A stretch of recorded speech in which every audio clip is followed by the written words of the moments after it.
Greetings, friends. I am Matthew Kanabe, licensed professional counselor. You are listening to Experience Emerge. Today, we will dive into another conversation about the broken and fractured aspects of our lives. Then we will discuss how we put these pieces back together again to find rest and live free.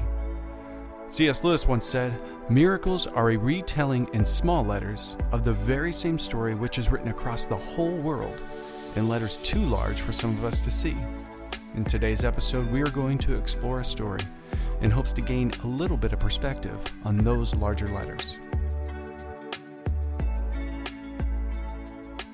Oftentimes on the podcast, I feature a colleague, pastor, or person of expertise in a certain area that pertains to mental health or faith. Today, my guest will share his story of a near-death experience. A client of mine had told me about a friend of hers that miraculously made it through a certain death experience. Without giving too much of his story away, I want our listeners to see how God has delivered this young man from addiction and depression that almost took his life. I pray that those of you who are or have contemplated suicide would hear this story and rethink making a resolution that is permanent to avoid a problem that is very temporary. Our guest today is a very brave person, and I am honored to be able to help share his story. Welcome to the podcast, Austin Hopkins. Hi, everybody. My name is Austin Hopkins. I grew up in Barberton, Ohio. It's a small little town, very famous for its fried chicken. Home life wasn't really that great. I had two very abusive and alcoholic parents growing up, which led me ultimately to my decision in joining the United States Navy, where I served for 5 very long years. So talk to me a little bit about growing up with alcoholic parents. How do you think that affected you as a kid?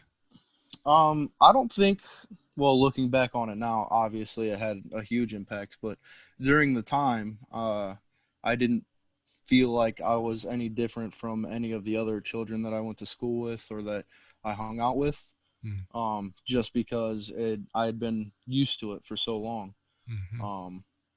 Not knowing whether I'm going to have the fun mom and dad or the angry mom and dad every day when I got, back from school, or, trying to help raise my little brothers, making sure they did their homework and that they got 3 meals a day. And it was definitely challenging.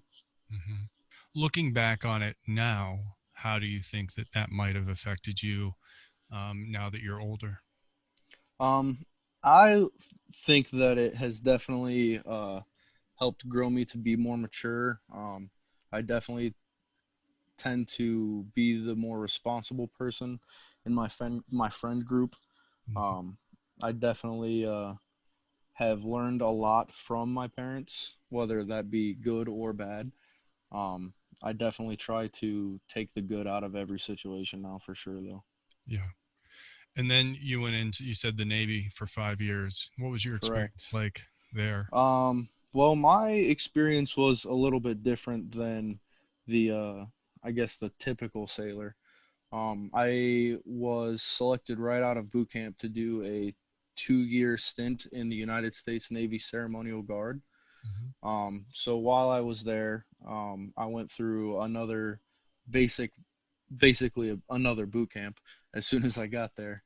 And after I graduated that, I decided to go into a specialty platoon called casket bearers. Now, what they specialize in is doing funerals in Arlington National Cemetery.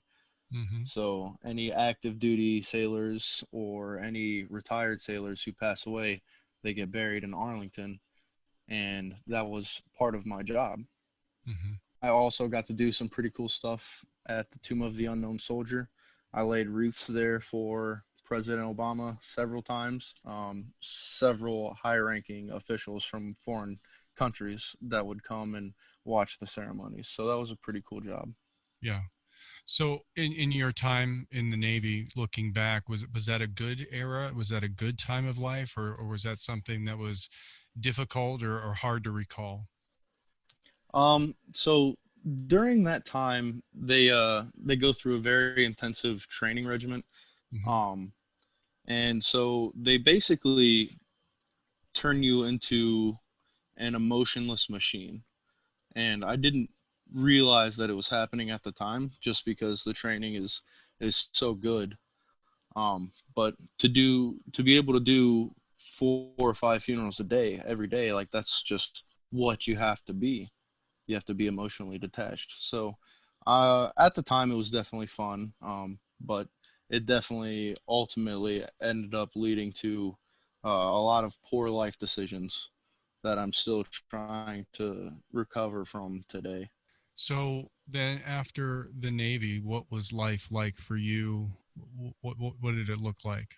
I got really lucky, actually. About a week after I got my discharge paperwork, I went back home, and within about a week, I got a really great job offer with Select Staffing, and I worked with them for probably 8 or 9 months, and I thought I was happy, living the dream. I didn't necessarily like my job, but it paid very well, so I did it.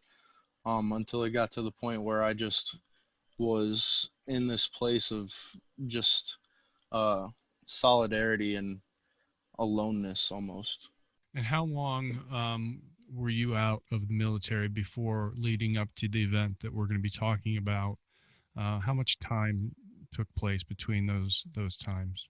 So I got out in 2017, I think April. Hmm. So about 2.5 years. Okay. Over those 2.5 years, what do you think was the driving force that as we start getting closer to the event that took place about a year and a half ago, what were some of the things that you started noticing in your life? What are the things maybe that were going on in your mind or things that you were feeling that were getting you closer and closer to a place of going, maybe I'd be better off if I wasn't here? So I think the main thing that attributed to that was definitely my drinking.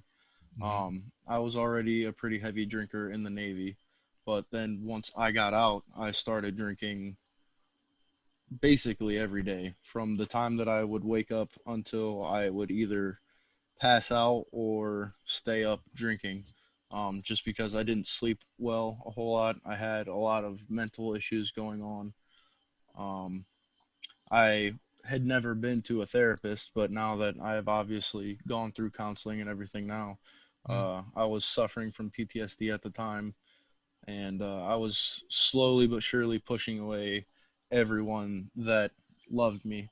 And in my own mind, I thought that, they hated me and they were just out to get me, more or less.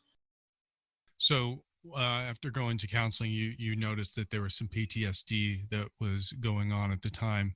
What were in your mind? What was the trauma that you had experienced in your life? There's a lot of different things that have happened, but the main one that I did end up going to therapy for was walking into my best friend shooting himself in the head. Yeah. That must have been very difficult. How old were you when that event took place? I think 19, Okay. 18 or 19. It Yeah. was right around my birthday. Yeah. And I'm assuming he didn't make it. No, he did Oh. not. He was not lucky enough. That I can't even imagine walking into a room like that. I mean, that's got to be a very very difficult moment and probably surreal in the mindset of you just I wouldn't even I mean it's almost like a movie. It's not like real life, you know. Right.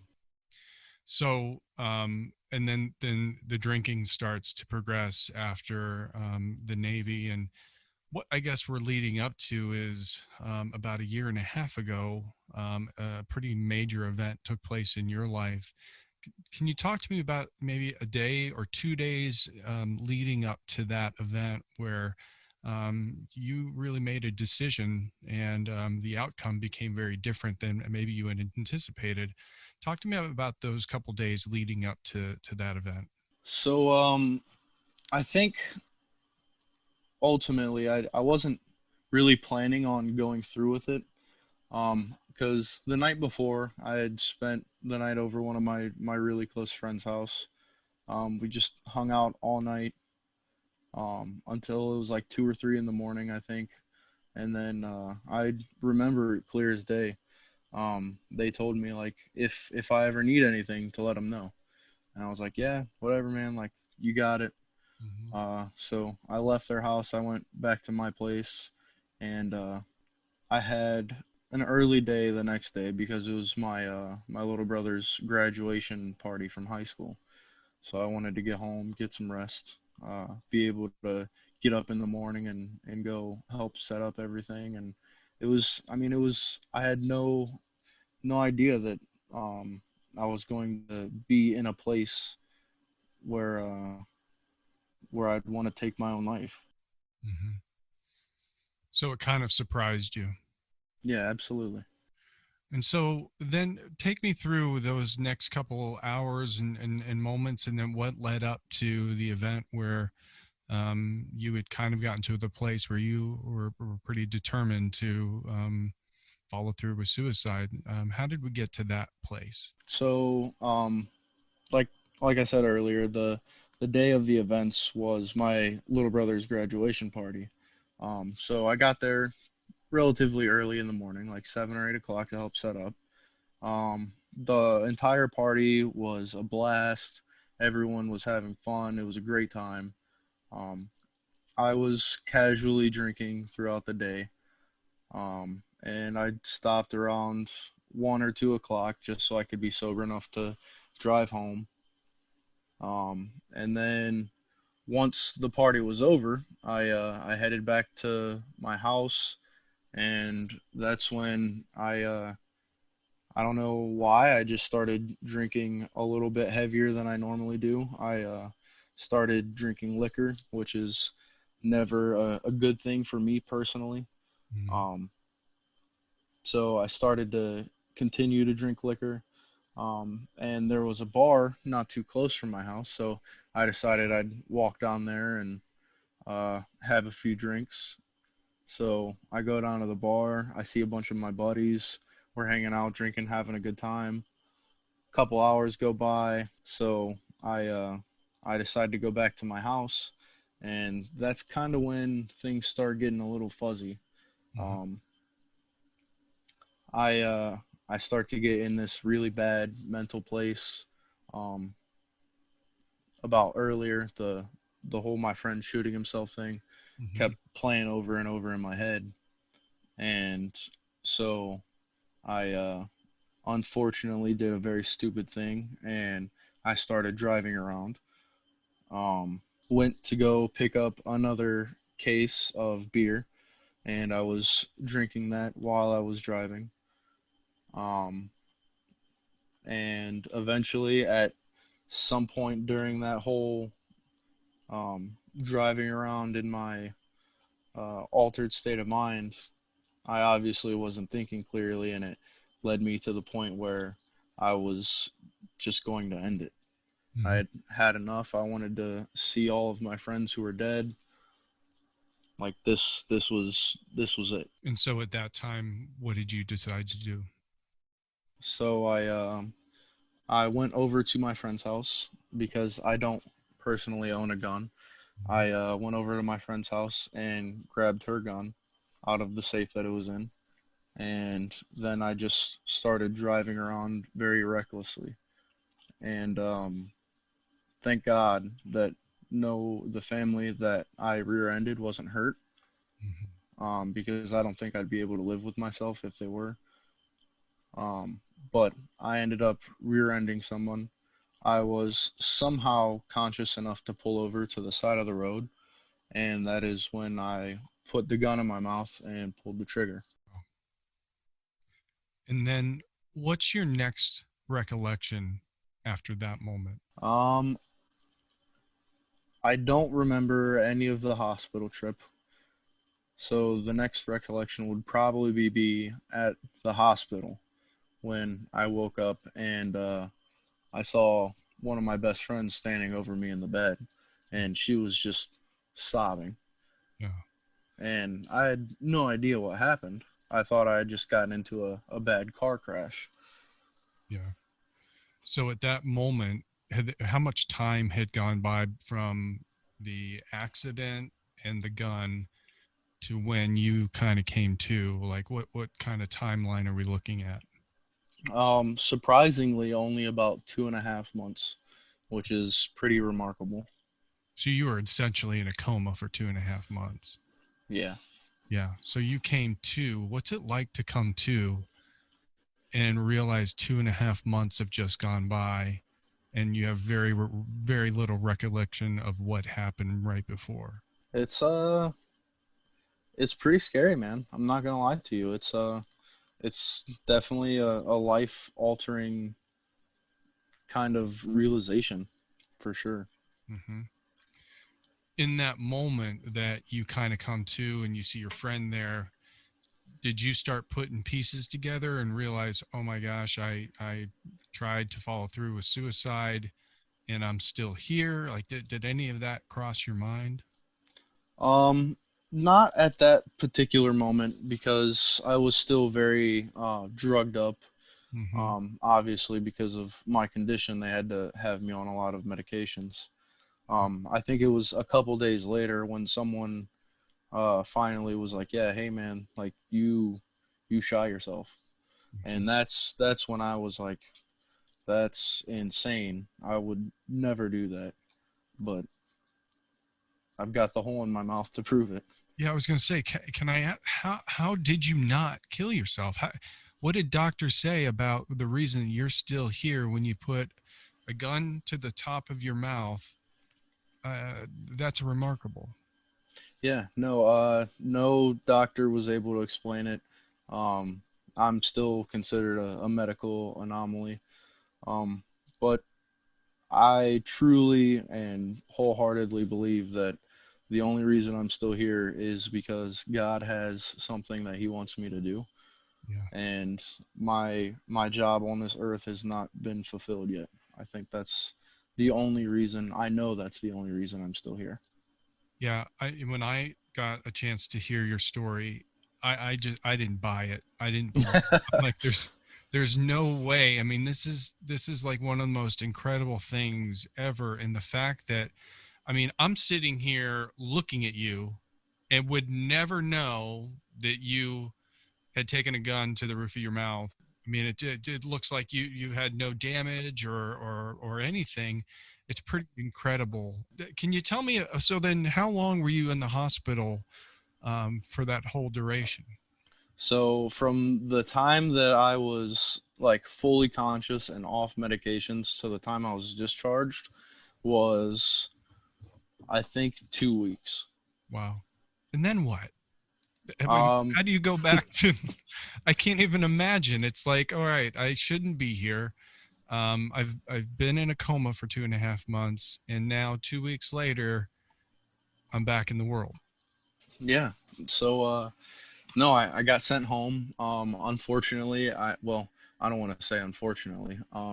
I was lucky enough to wake up sooner than any of the experts had predicted, so I still had a peg tube in my stomach. And honestly, that was the most painful experience of this whole part. Mm-hmm. Because I didn't need any reconstructive surgery. I don't have any long lasting effects other than some scarring. But after I got out, I took a couple weeks to myself and just kind of thought on all of the events that um, happened, and that's when I reached out to uh, that same best friend that I was at the night before, and I was like, "Hey, man, um, like, let me come over tonight so I can go to church with you in the morning." Mm-hmm. And she was all about it.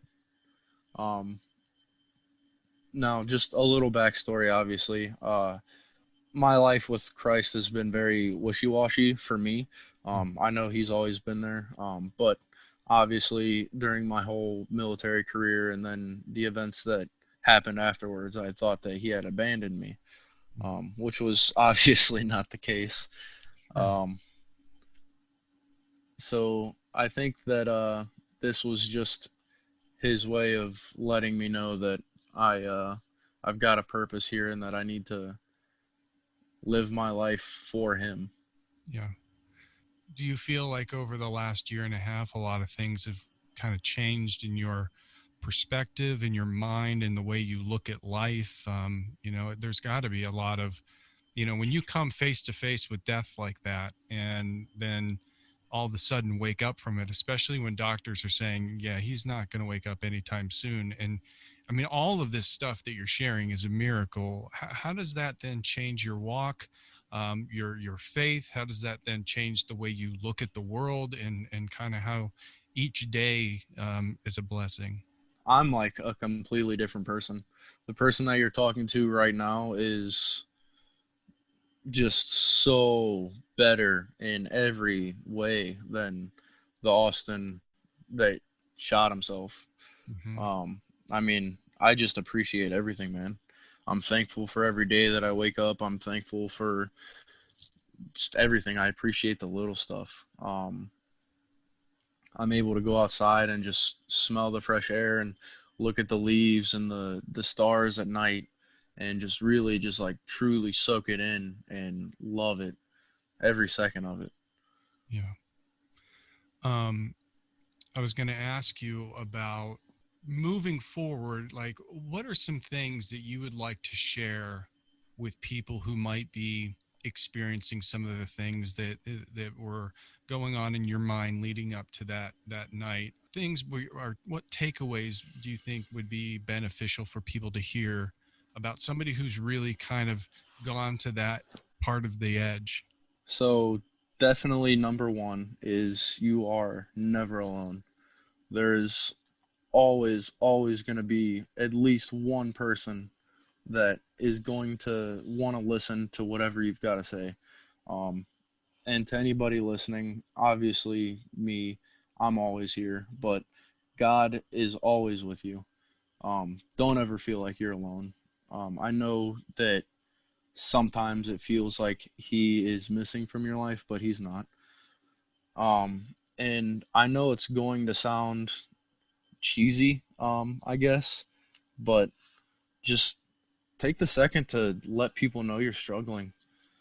I know I was really good at putting on a fake face and a fake smile and telling everyone that I'm okay and that I'm doing fine when I wasn't. And I think it's going to take a lot of people some courage to be able to say, hey, like, I'm struggling. I'm thinking about ending myself. I'm thinking about suicide.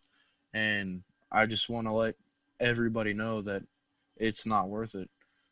Um, the stuff that I was feeling was temporary. The tremendous amount of stress and heartbreak that I put my family through is something that I'm still struggling with today, even. So please, please, please, if you're thinking about it, just reach out to somebody. I think that's really good. As a mental health therapist, we often talk about, life comes in waves or storms, and we've got to be able to wait out the storm. There's a beginning, there's a middle, there's an end. And oftentimes people who are contemplating suicide, they don't see the end. And when you don't see the end, you get stuck. And when you get stuck, you start to pull away. And the more you pull away, the more you isolate, and then you get into your own thoughts. And then all of the sudden, it's like, well, there is no end in sight, and there is no movement, and there is nobody there. All of a sudden it gets a lot easier for yourself to talk you into these things. But I think what you're saying is really encouraging, to really force yourself to get outside of that.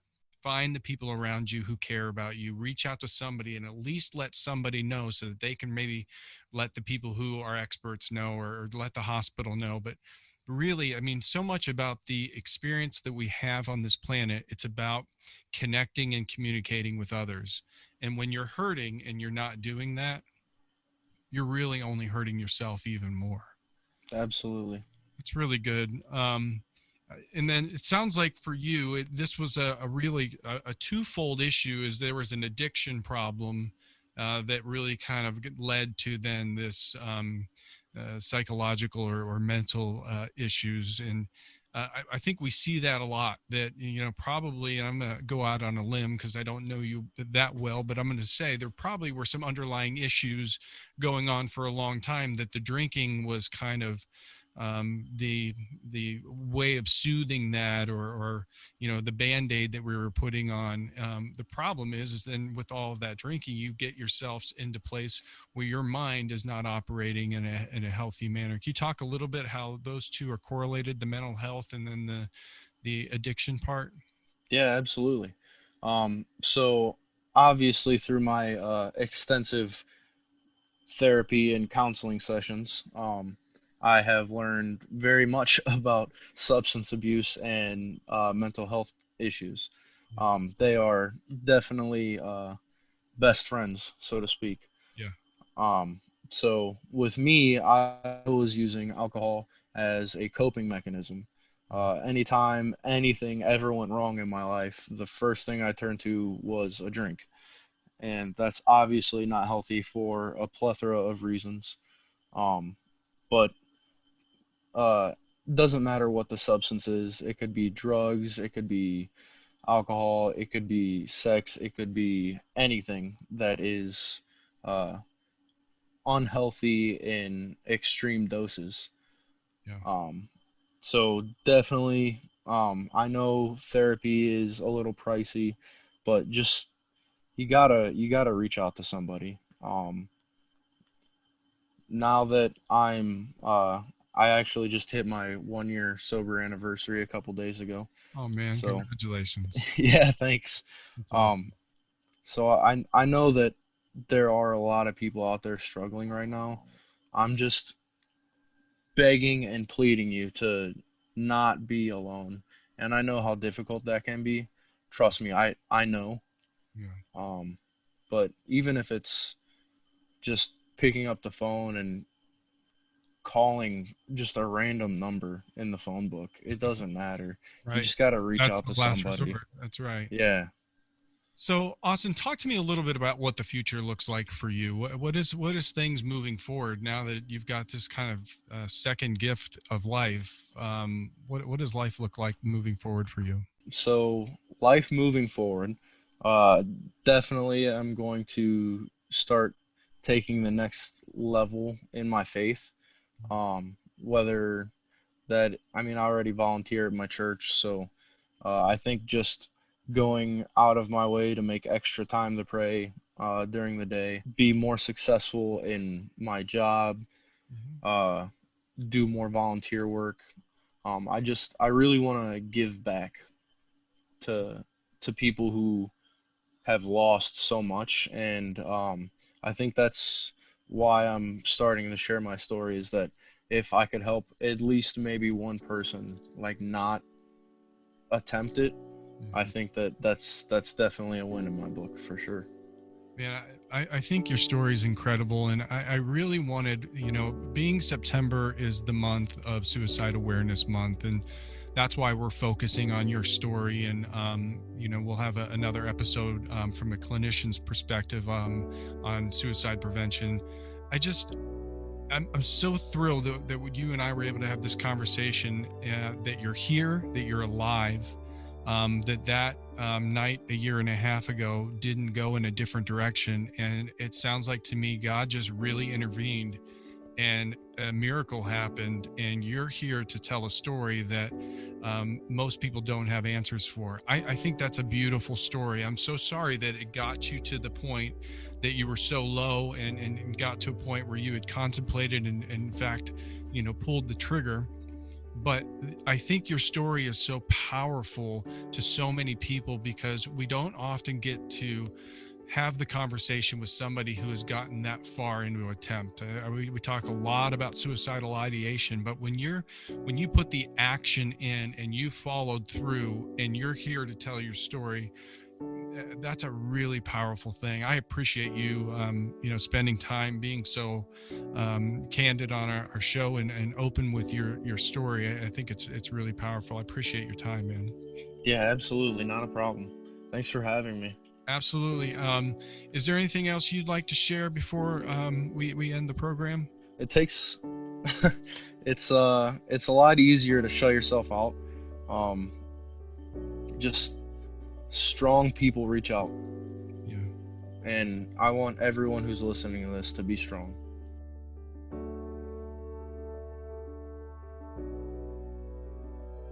I do too want our listeners to be strong. But if you are feeling alone or disconnected, listen to what Austin said and reach out to someone. We will soon have on our website a lot of great resources for suicide prevention and awareness under the resources tab. Please go to emerge.org for that information. Thank you, Austin, for sharing your story. You are a miracle, and it's incredible that you have a second chance at life. I hope this has made an impact on you, and you might be able to share this episode with loved ones and people you may know who are struggling with suicidal thoughts themselves. This is a very difficult subject matter, and hopefully by creating dialogue, more and more people will be willing to reach out and talk before they ever think of ending their lives. I know a lot of people who are on the other side of this and have already lost a loved one to suicide. I promise we will discuss more on this in our next episode. So thank you for listening, and until next time, or when our Savior comes, God bless.